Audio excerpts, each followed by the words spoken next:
on this Monday night as the Braves coming off a big win over Alabama State, 35-7 this past Saturday, and you know what this week is. Hell, that's right. We'll be playing that throughout the course of the evening, and it's homecoming. Emmanuel Barnes he's the only one that can say it like that. And of course, a big win by the Braves over Alabama State in the game of the week in the Southwestern Athletic Conference. We'll talk all about it with Braves head football coach Fred McNair joining me in studio as always. Coach, congratulations. We appreciate it, Charles. It's great, great win for this program. I think that what the young man did was they wasn't distracted by all the things that went on during the course of Saturday. They came out and played a very intense ball game for the first half, and kind of put it away in the second half with a score there in the fourth quarter. So testament to this coaching staff and the way they conducted themselves of handling the whole situation during the whole process, Charles, on Saturday. It was great. During the 4-hour delay, the young men are ready to play at 2 o'clock, and for the game to be pushed back to 6, was kind of a moment there for this whole team, and the way we handled it, I thought was great by this staff that we got. The young men, they never lost focus, and the biggest thing is for us is no distractions. So, and they just fed on that, Charles. And after about 2 hours there, 4 o'clock came. Knowing the game going to be pushed to 6 o'clock, we had to try to find these guys something to put in their stomach, Charles. So, their last meal was at 10 o'clock. So just being able to talk to Coach Ely, great person, genuine. He accommodated us with the cafeteria. So we walked the young men over to the cafeteria at Alabama State and got these guys something put in their stomach, Charles, to hold us over to after the game. And that's be commended on Alabama State program part too, Charles. The way they extended their welcome to us and accommodated us with meals and in the cafeteria. I thought that was big for us. And just to show you, Charles, no matter how this conference is, I think this conference is getting a whole lot better in the things that you see as a head coach and from other teams, the way they interact, the way coaching staffs work together to get things done. And this was done very, very classic on Alabama State part, Charles. Both teams in the same setting, eating before they go out to battle on a football field, with no disturbance, no argument, just everybody just sitting down, eating, is a testament to both programs, the way they handle their kids in such a positive way in that setting. I thought that spoke volume to me. And I look at the small thing, Charles. That's big for this coaching staff and plus Alabama State coaching staff, and the way these young men sit down across from one another and ate to that point to where, before a football game, all tensed up, and you would kind of expect something to happen, but nothing really came about, Charles. It's just two teams eating before a game, get ready to go out there and clash and knock each other out and fight in a battle, And this is something that the SWAC commission can say is very classic, and you talk about the way two schools just really got it done in that setting, Charles, before they go into battle and working together and getting these young men fed. It's more about the kids, Charles. Yeah. It's more about the kids. We're concerned about how these kids was going to get fed and other going to battle at 6 o'clock. So just that, I just want the people to know how classic that was with Alabama State and what they did. Yeah, that's probably more of the bigger story than the game. I mean, it was a lot of hype and build-up, but it was one lightning delay after another. And for those who might not know what the rule is, anytime that there's a lightning strike, I'm sure most of these schools have what's called a lightning detector. And if there's lightning within a certain perimeter of where you are, then there's an immediate 30-minute delay. And if there's another lightning detection in that 30-minute, the clock resets to wherever it is and tack on another 30 minutes. So there were several delays And in the first one, it looked like we were, and even after the 30 minutes was up, players still hadn't, gotten the all clear to come out of the locker room. About a minute or two left before the first 30-minute delay was up, we had another lightning detection, and they reset the clock. They did that 3 or 4 times, and I'm sure as coaches, there's kind of an anxious moment because you're ready to take your team out because you got to warm up. You just don't go out and play. There's another probably 15, 20 minutes of warming up, maybe longer than that. But, just talk about just the wait. We know what Bama State did, and that was a classy thing in order, they did the team, and that was terrific. But just after all that, the continued wait and just leading up to that 4 o'clock time frame. The biggest thing is, Charles, when it's like that and it's lightning in the area and this lightning didn't move. It was just sitting on top of us and, 30 minutes behind 30 minutes. And so we got together, me and Coach Ely, and I guess the game management guy, the operator, and we talked about it, and we just need a set time. Just to give us a set time for this game to start, and we'll be okay with that, and because these kids have got to eat something, It's no use to just keep waiting 30 minutes every time the lightning strike hits. You got to wait another 30 minutes.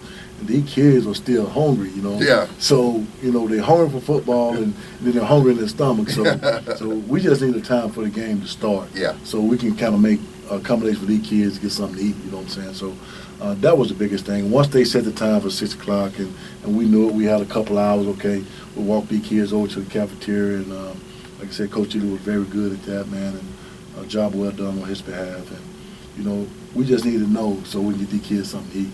And so we walked over and came back. It was right about 4:30, and the kids started putting their gear back on.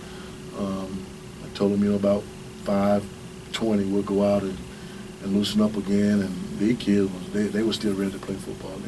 They did not lose focus, Charles, and just to be commended by these coaching staff that we have here and how keeping the kids focused during that length of time and being ready to come out and play full 60-minute football game after a delay like that. These kids were ready to play. They never lost focus. They was in tune the whole first half. I thought they came out and played a perfect first half, I thought. And Coach Ely talked about it on the coaches' teleconference this morning. He felt like, looking back on it, that it was a challenge to try to keep his kids focused. They were amped up just like we were, but it was kind of a different situation for him. What's the key to staying focused throughout all of that?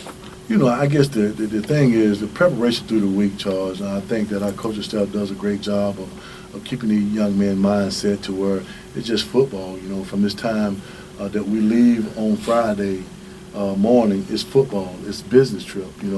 It's all about business. It's all about taking care of this family that we have, and that's this football team. And I think that what they did was they stayed locked in. When they went out for pregame before 2 o'clock, these guys were ready to play.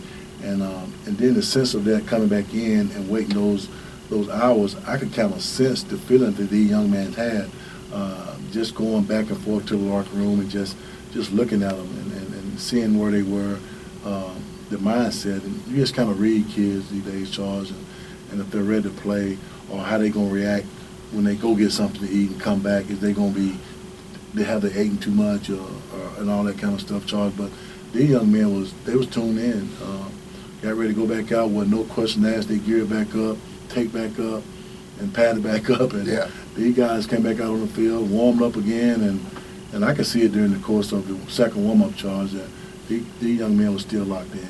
They were locked in from the time they got there on Friday evening. Well, your motto in spite of a 4-hour delay, in spite of not having something to eat right away, in spite of all that, not knowing how you're going to put that agenda together in the delay, in spite of your team came through. Oh yeah, they did, Charles, and they could be commended for their part they played in this whole football game.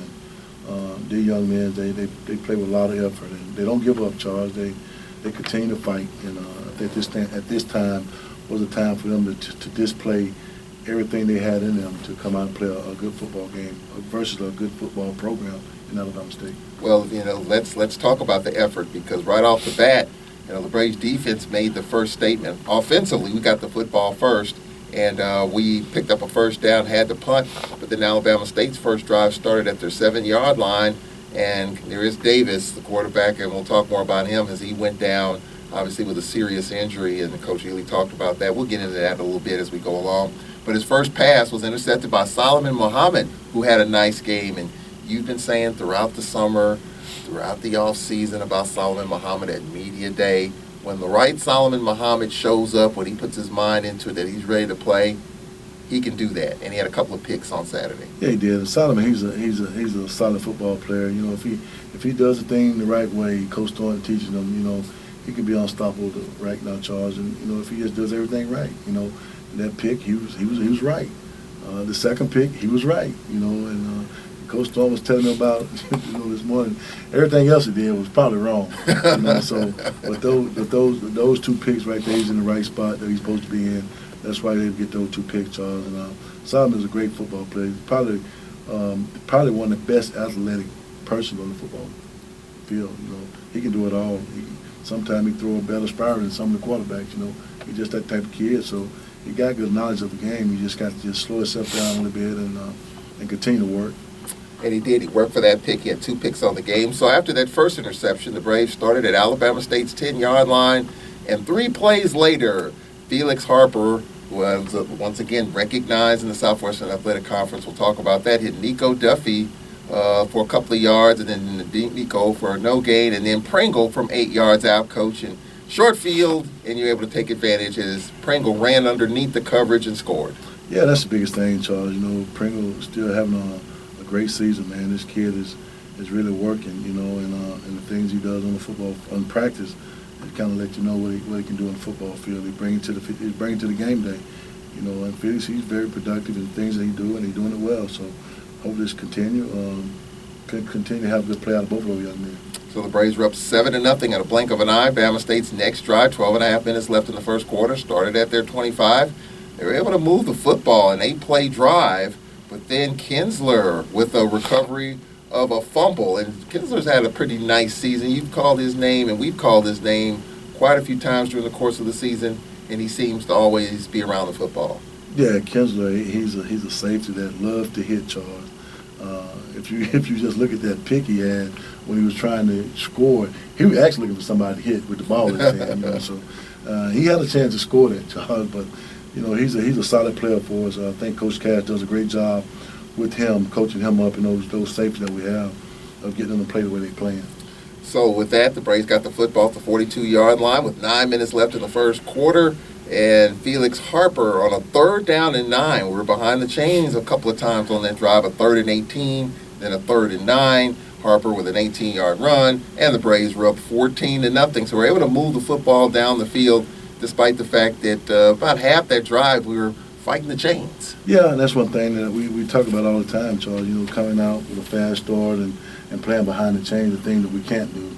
You know, easily being 1st and 5 or 2nd and 3 is manageable down, but 3rd and 19 and 3rd and 12 is kind of tough to fight back too. You know, so I think they did a great job of handling the situation at that time, and Felix was able to use his legs to score.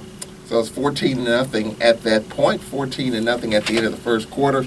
We talked a lot about the stuff leading up to the game. The McNair radio show here on this Monday night. Glad you can join us as we look ahead to Savannah State. We'll have the SWAC report. We'll give you the standings.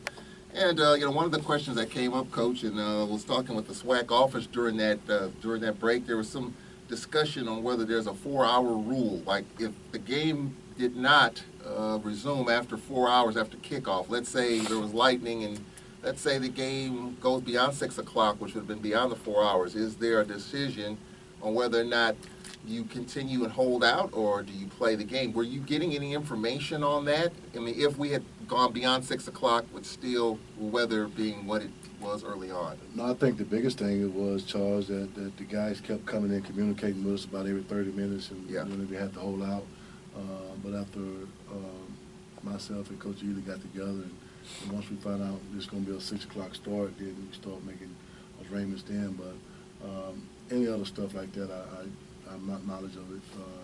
Wasn't told about it, or whether it would be after 6 o'clock or anything like that. But we just knew it was a 6 o'clock start time. Yeah, no, there was some discussion about that during the delay, and we never really got any confirmation about that from the SWAC office. So we'll try to nail that down in case we do have something longer than a 4-hour window if that happens in the future. Let's hope not. I was a part of a game, Coach. We played UAPB 10 years ago, and we had a 4-hour and 41-minute delay before it was canceled. The game was on television. The bands were playing and all that.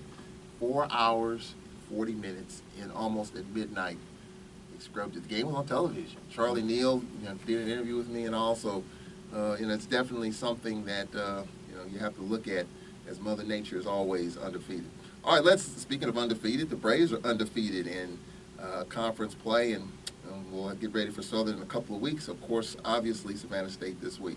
All right, Coach, let's look at the second quarter as you went up 21-0, a 58-yard drive capped off by Felix Harper's pass to Nigel Wood, the tight end. Talk about your tight ends, Demetrius Lewis, Nigel Wood, the tight ends getting involved in this offense. I tell you what, Charles, it's good to have Demetrius Lewis back. He was out for extended time last year, and it's good to see him come back and play this game the way he's playing it.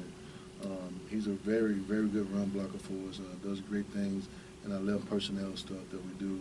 And Nigel Wood is more of an athletic tight end than D. Lewis is, and does a really good job doing the things he do. And he's just coming of age, and this is some of the things we've been looking for a while on Nigel Wood in the passing game, being able to catch the ball and run with it. So Pete was able to find him right there for 18-yard touchdown pass. So that made it 21-0, and then Alabama State's next drive started at their 35-yard line, and after a punt of 49 yards by Craven, the Braves got the football with 4:22 left in the second quarter after Nico Duffy, a gain of 7 on 2nd and 3. Duffy, 67 yards, tremendous blocking at the point of attack.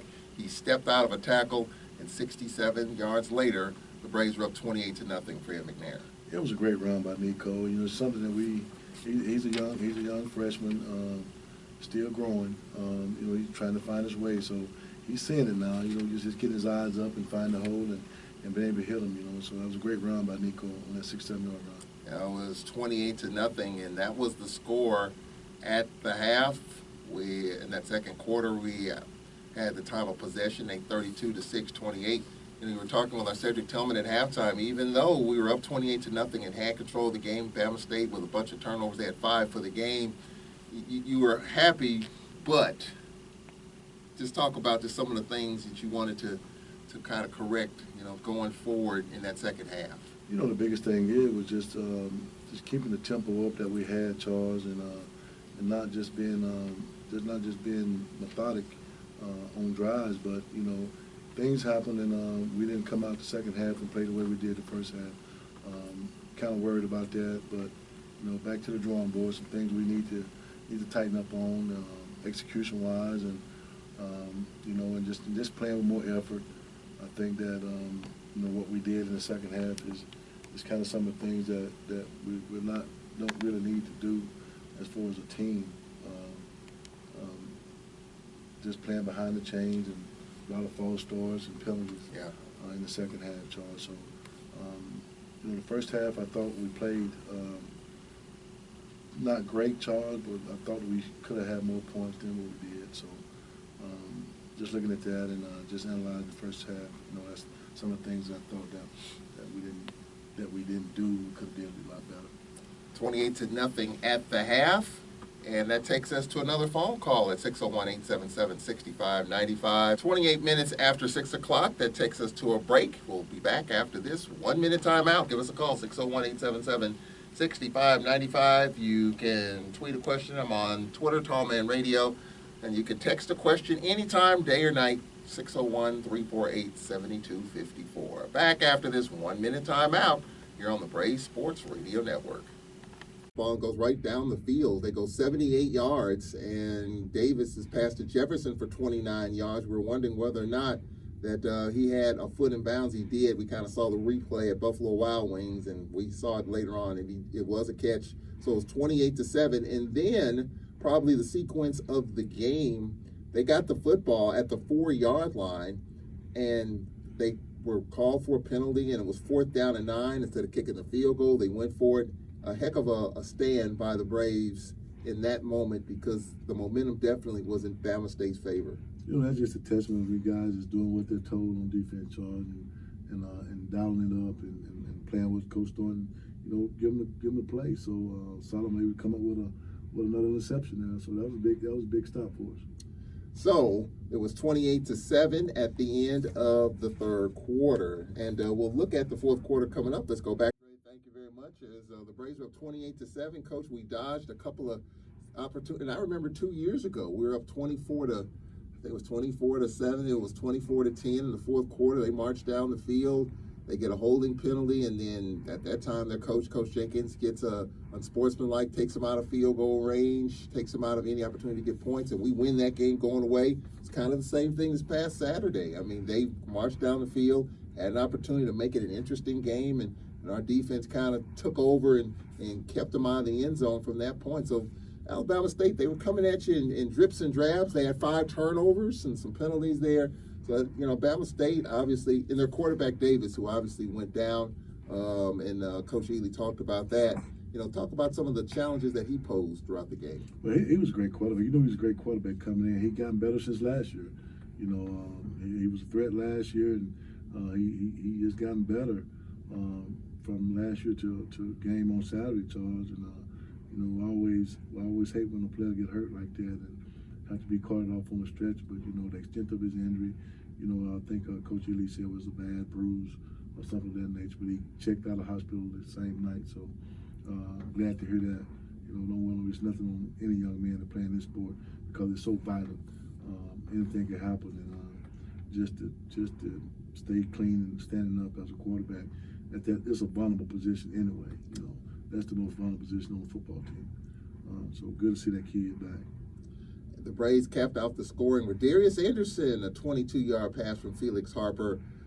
Just another, you know, obviously Darius Anderson getting more touches here in the last couple of games. Yeah, I mean, Ray is a great player for us, Charles, and I'm glad to see him coming back and making a play.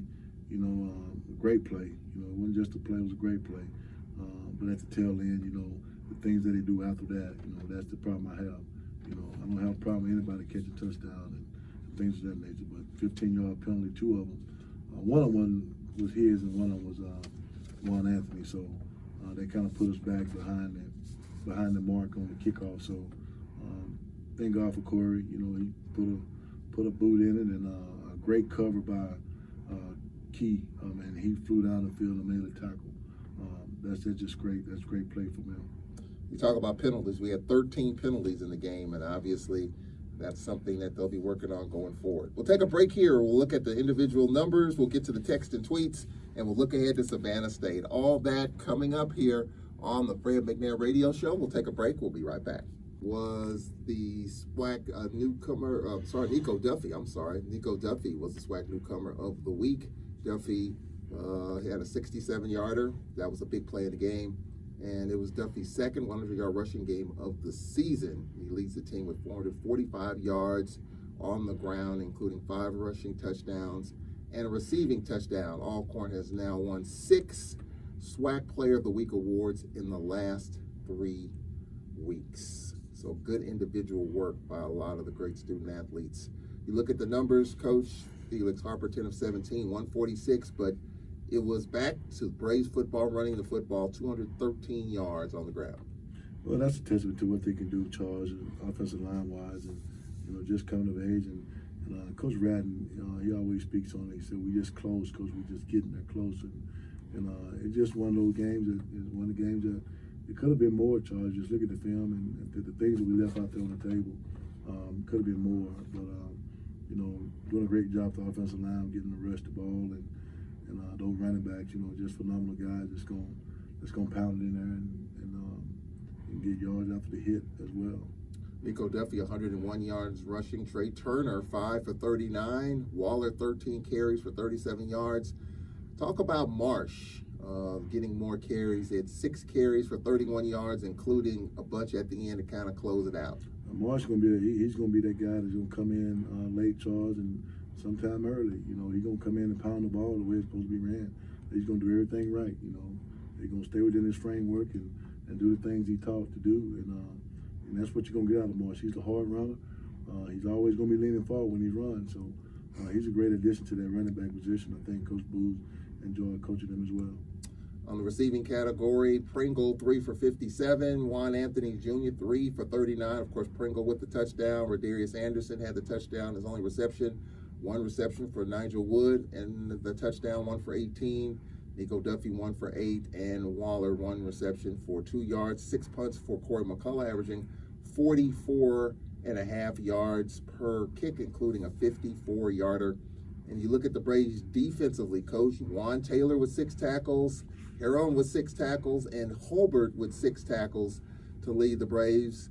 Kyron Kinsler with 5, Creel Argue with 5, Solomon Muhammad, you talked about him, had a couple of picks, 4 tackles, Lawrence Wilson with 4, Malik Webb with 4, and Dalen Burks with 4, followed by KW Jones with 3, Jacorian Wren with 3, Cole with 3, Myron Means with 3, a bunch of players with 3, including Darren Bonds, Chris Monroe with 2, Neron Jackson with 2, Darius Anderson with 2, Jerome Bolden with 1, Avante Clay with 1, Henderson with 1, and Morrison. Talk about Morrison. He had the pick. He's got a little tough hand situation that he's dealing with. I saw him in the elevator, but a nice pick there for Morrison. Oh, yeah, those guys phenomenal, Charles. I think Coach Thorne and his staff on that side of the ball does a great job of getting those guys pursuit to the ball. During the course of practice, we always do a TTO swarm deal, and they're a swarm team, so they swarm to the ball as well as anybody, Charles. And just the way the coaches coach them up and to make plays. They put them in a position to make plays, and that's what they do. I think all the guys on the defense are capable of making plays, and even some of the younger guys that you call out is now stepping up and giving us more depth to be able to rest the Big Hen and Bonds and those guys of that nature, Charles. And those guys are playing hard. They straining their body, and anytime we can get them cut down in the reps and getting them other guys some reps to get them rest, we'll be a more productive team. All right, we'll have a timeout coming up. We'll take a break here. It's 45 minutes after the hour. A bunch of tweets to get to, Coach, so we'll kind of clear the decks with the Twitter feed, and you could text us a question, 601-348-7254. Tweets from Mr. T, TJ Mayfield, Alexis Smith, Edgar Grayer, and company. We'll get to all that, text, tweets, phone calls, and we'll talk Savannah State. We'll be back after this 1-minute timeout here on the Fred McNair Radio. Now let's get to the Twitter feed. You can tweet a question anytime. I'm on Twitter, Tall Man Radio. I'm on Facebook, Charles Edmond. All right, Mr. T, we're talking about the penalties, Coach. We had 13 last week against Bama State. The players who continue to make penalties, and this is from Mr. T, are there any repercussions for all these penalties? There's always repercussion, Charles, and the thing is, the luxury we have a lot of guys that play position, and we had we had 3 false starts. We had 2 offside starts two offsides on defense. So things of that nature. It's minor stuff that those small penalties, other than the two personal unspoken like conduct penalties, but those things could be corrected. 2 guys hadn't played in a while. Jared Jackson just lining up off sides. I mean, that's unacceptable.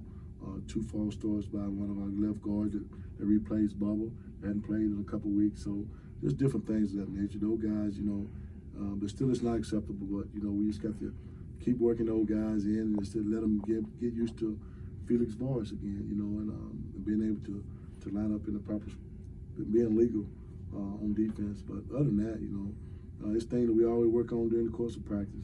We just got to get young guys, and we're still young guys that made these mistakes this game. So unfortunately, it happens, and we just have to work through it and get better. Speaking of Felix Harper, that brings up the other interesting point about our quarterback situation. Felix Harper has the hot hand now, no doubt about that. Talk about Noah Johnson, where he is in his rehab and his recovery. Well, he's still recovering. Noah went back to the doctor on last Wednesday and got his shoulder seen about. And actually, me and Noah just talked a few minutes ago, and just being active and doing the things you need to do to get better. And I know from day to day we evaluate him and see how it works. And if Noah's able to play, we're gonna let him play.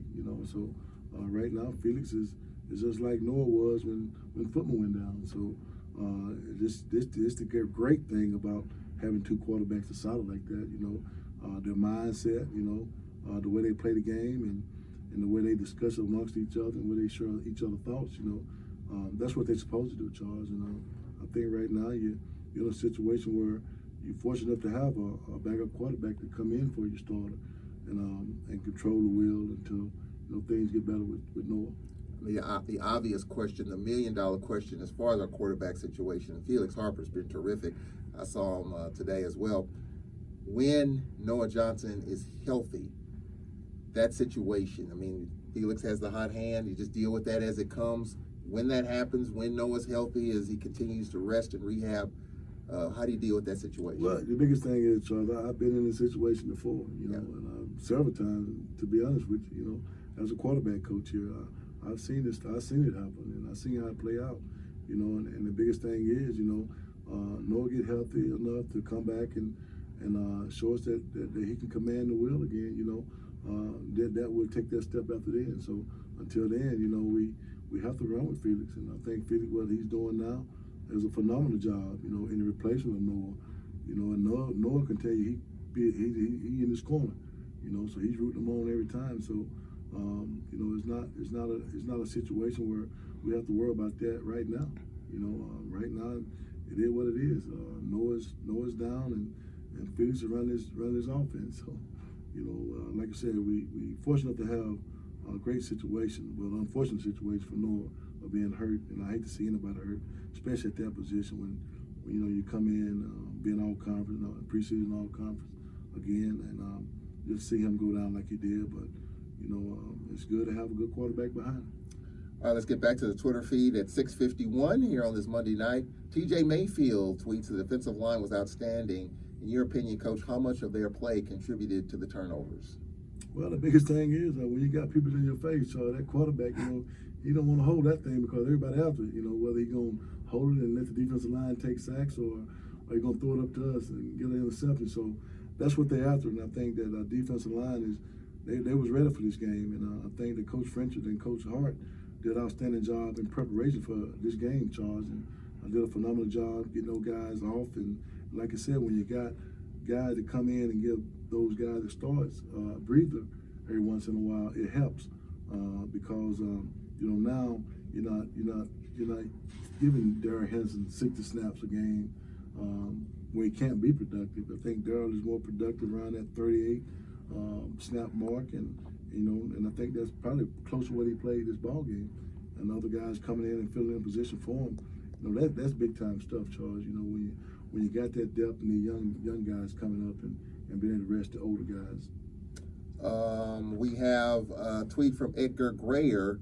Coach, what do you think about Malik Holbert's play this past Saturday? Well, I tell you what, Malik grew up this game, Charles, and I think that it's something that he's been trying to do for the last couple of years is give him that playing field. And Coach Hart gave him opportunity to play, and he stepped up and played like he should.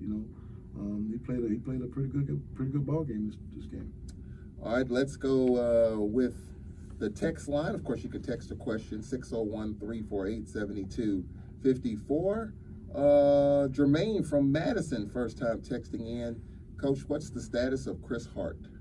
Well, right now we're still nursing him, and hopefully be back this week. Just get with his lease and give us the status of his injury, and I know more about that when I get back in the office tonight, and go over the injury report and find out what else going on with him. But we'll know something later on during the course of the week with him. LJ from Columbia texted in. Chris Blair, was he okay? He didn't have many touches on Saturday. Yeah, he was fine, and the thing about Chris, Chris been solid for it all year. Just coming into this ball game, just nursing a little injury, but I don't think it's nothing going to keep him away from playing on Saturday. Don't have the name of this text, but it just says, Freddie Mac, keep the good work going. Always Alcorn. So a good comment right there. You talked about Bubba Brooks and another text. What can we do not to have those cold moments in the third quarter? And, Valley made a run. Prairie View obviously coming out early in the third quarter. And Bama State, what did he do to get off to a fast start in the second half like he do in the first half? Yeah, and that's always the way we think as coaches. We have to start the start the second half off the way we start the game off, Charles, and just coming out with the mindset of these young men and just their thought process of the way the game is called. And I think that Coach Ratton called a great ball game. We just sometimes just didn't execute the way we should have, missing blocks, sustaining blocks, and things of that nature. Losing hat placement and stuff like that, Charles, and some of the things that he teaches, and it happens during the course. In the letdown part of that was happening sometimes. Defensive wise, just staying focused on the task at hand. I think Coach Thornton may have told the guy he was gonna get double moved, and he got double moved and scored an open touchdown in the third quarter. So after that, I think they kind of pinned back the ears and kind of settled in and didn't give up anything else. We appreciate all the texts and tweets at 6:55. Let's go to the phone lines. Gwen calling in. Good evening, Gwen. How you doing? Doing pretty good. Standings, Coach. We control the East with that win, 3-0 in the conference. Alabama A&M 1-1, Bama State 1-1. Jackson State, believe it or not, has yet to play a conference game. That game with Grambling did not count in the standings. Valley 0-1. The big game this week will be in Baton Rouge at 6 o'clock. Prairie View and Southern. That could be an elimination game, even though it's halfway through the season. That's a big game down on the Bluff. All right, let's look at Savannah State, Coach, a team that's 3-2, had their 3-game winning streak snapped. This is the second meeting ever between these two teams. So the last meeting back in 1970, we won 34-6. So a team that was once in the MEAC Division II ball club in Savannah State, 3-2 on the season. And this is an offense that we've kind of seen before. The triple option attack? Yeah, pretty different than what it was back then, Charles. Yeah. They're a lot different. So the biggest thing is that, I think Coach Shaw Quinn been doing a great job over there with that program. These kids are good-looking football players, Charles. They look the part, man. It's gonna be a battle, Charles. And run that triple option again, or teams that that run this stuff, it's crazy. But it's something we're gonna have to fight for. Won't be an easy task for us, Charles. You got a good defense, good linebacker core. They depend on the linebacker to make a lot of tackles. So we got our work cut out for us this week. And we battle, like I said, on offense. They run that triple option. We got some good athletes on offense, Charles. So it's gonna be a tough one. Just gotta be able to figure it out this week and see how we can handle these guys, man. It's gonna be a good homecoming, man. It's gonna be great. So hopefully we'll get these guys figured out in the next few days of preparation and maybe slow these guys down a little bit and score a lot of points, hopefully, on their charge.